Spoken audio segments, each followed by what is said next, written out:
our tradition has always been to end with a tip or a war story. So I don't know if you've got one you want to share with us, but we'd love to hear it if you do. Man, I probably could bore you with all of them. I don't know. I think think there's a few. It sounds like. Yeah, there are. I think, probably the number one thing that I would say is when talking to folks about appellate law is I think I did not come to this through any natural gift of writing, any natural gift of speaking or arguing. If anything, I tend to be a little bit too punchy, flamboyant, and that is not what appellate law is necessarily designed to be. And so I would encourage attorneys that are getting into this to spend some time learning the craft. There is a lot of good material out there.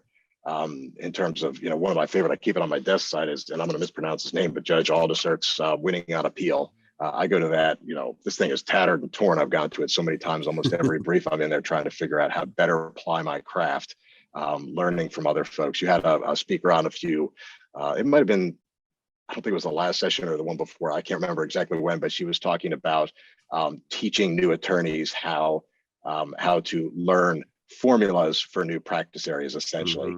And she was talking about how you pull briefs in bankruptcy court to get a sense of what the customs and norms are, and do those sorts of things.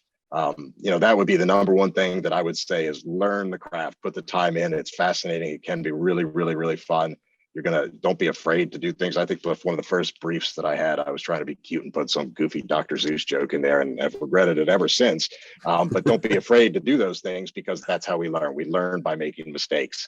Sure. And as long as our mistakes don't get people killed, we're probably going to be okay from them. So make mistakes and learn from them. That would be my number one advice on the appellate side. Broader than that, I think one thing that I've learned in the practice of law, I started my life in a very different place than I'm at now. In the sense that I started out, I kind of grew up in a family that was extremely conservative, I will say it that way, and I am not that. And I've learned over time that finding the dignity into the individual human being is critical, and it's changed the way I practice law. And so I would just encourage other employers out there to focus less on the bottom line and focus more on the dignity of the individual, of the folks they're working with. And I think that they will find that they will have a much more profitable and fun practice.